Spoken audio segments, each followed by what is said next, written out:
بسم اللہ الرحمن الرحیم۔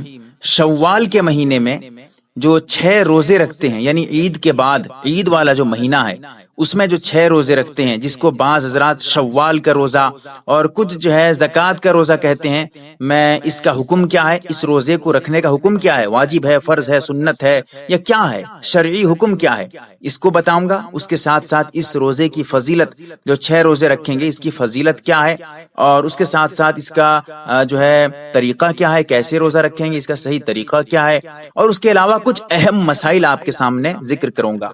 سب سے پہلی بات حدیث میں آتا ہے کہ قال رسول اللہ صلی اللہ علیہ وسلم من صام رمضان ثم اتبعه 6 من شوال کان کصیام الدہر۔ یہ حدیث مسلم شریف میں حدیث نمبر 1164 پہ، ابو داؤد شریف میں حدیث نمبر 2433 پہ، ترمذی شریف میں حدیث نمبر 759 پہ، ابن ماجہ شریف میں حدیث نمبر 1716 پر یہ حدیث لکھی ہوئی ہے، ملے گی آپ کو، جس کا خلاصہ یہ ہے کہ حضرت ابو ایوب انصاری رضی اللہ تعالیٰ عنہ روایت کرتے ہیں کہ اللہ کے رسول صلی اللہ علیہ وسلم نے ارشاد فرمایا کہ جس نے رمضان کا روزہ رکھا پھر اس نے 6 روزے شوال کے مہینے میں رکھ لیا تو اب ایسا ہو گیا جیسے کہ اس نے زندگی بھر روزہ رکھا۔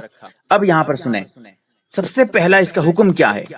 اس روزے کا حکم مستحب ہے، بہتر ہے رکھنا، ثواب کا باعث ہے، اور نفل روزے کے اعتبار سے زیادہ ثواب ملتا ہے۔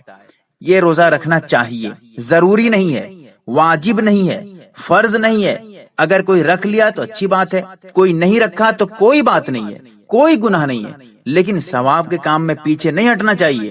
6 روزے رکھ کر اس روزے کی فضیلت کو حاصل کرنا چاہیے۔ ایک چیز اس کا حکم یہ تھا۔ دوسری بات یہ ہے کہ اس روزے کو جو زکوٰۃ کا روزہ کہتے ہیں یہ غلط کہتے ہیں، زکوٰۃ کا اس سے کوئی تعلق نہیں ہے۔ یعنی یہ کہنا کہ زکوٰۃ کا روزہ رکھ رہے ہیں یہ بالکل سراسر جہالت ہے، غلط ہے۔ زکوٰۃ کا روزہ کچھ نہیں ہوتا ہے، زکوٰۃ کا کوئی روزہ نہیں ہے، اسی لیے زکوٰۃ کا روزہ مت کہیے، کیونکہ یہ زکوٰۃ کا روزہ ہے ہی نہیں، بلکہ یہ تو نفل روزہ ہے جس کو ہم مستحب کہتے ہیں، مستحب روزہ ہے۔ آپ اس کو سنت بھی کہہ سکتے ہیں، بہتر ہے، مناسب ہے اس کو رکھنا، کوئی ضروری بھی نہیں ہے۔ زکوٰۃ کا نام کیوں یہاں لیتے ہیں؟ زکوٰۃ کے کیا تعلق ہے زکوٰۃ سے؟ ایسی کوئی بات نہیں ہے جو جس طرح آپ سمجھ رہے ہیں کہ زکوٰۃ کا روزہ ہے۔ یہ تو دوسری بات تھی۔ تیسری بات یہ ہے اس کی فضیلت، یہ تو حدیث کے ترجمے میں آ گیا کہ اس کا ترجمہ یہی ہے کہ اللہ کے رسول علیہ الصلوۃ والسلام نے فرمایا ہے جس نے رمضان کا بھی روزہ رکھ لیا پھر اس کے بعد 6 روزے اور رکھ لیتا ہے شوال کے مہینے میں، اب ایسا ہو گیا جیسے کہ اس نے پورے سال روزہ رکھا، پورے سال، 1 سال روزہ رکھنے کا ثواب مل گیا اس کو، صرف 6 روزے رکھنے کے جو ہے بعد، یعنی رمضان کا بھی روزہ رکھے گا اور 6 روزے ادھر رکھے گا شوال کے مہینے میں، پورے سال بھر روزہ رکھنے کا ثواب مل گیا اس کو۔ کتنا آسان طریقہ ہے۔ اس کا طریقہ کیا ہے اس 6 روزہ رکھنے کا؟ یہ جو 6 روزے رکھیں گے اس کا طریقہ کیا ہے؟ اس کا طریقہ بہت آسان ہے، جیسے آپ کے لیے آسانی ہو۔ پورے شوال کے مہینے میں، عید الفطر کا جو مہینہ ہے، پورا مہینہ، چاہے 29 ہو یا 30 کا مہینہ، پورے مہینے میں جب چاہیں گے آپ تب رکھ سکتے ہیں۔ ایسا کوئی ضروری نہیں ہے کہ عید کے دوسرے دن سے رکھنا پڑے گا، ایسا کچھ نہیں ہے۔ جب سے آپ کے لیے سہولت ہو تب سے رکھ سکتے ہیں، اور بیچ میں چھوڑ بھی سکتے ہیں۔ مسلسل لگاتار رکھنا بھی ضروری نہیں ہے، آج رکھیں 1 روزہ، 2 دن کے بعد پھر 1 روزہ رکھ لیا، اور کوئی بات نہیں ہے۔ ایسا نہیں ہے کہ چھوڑ کر رکھ نہیں سکتے، بالکل چھوڑ کر رکھ سکتے ہیں، بیچ میں گیپ چھوڑ سکتے ہیں، 2 دن 3 دن چھوڑ سکتے ہیں، کوئی بات نہیں ہے، جیسے آپ کے لیے آسانی ہو۔ پورے مہینے میں 6 روزے ہونا چاہیے، چاہے آپ مسلسل رکھیں یا بالکل اس کو جو ہے ملا کر رکھیں یا پھر الگ الگ کر کے رکھیں، وہ آپ کی مرضی ہے۔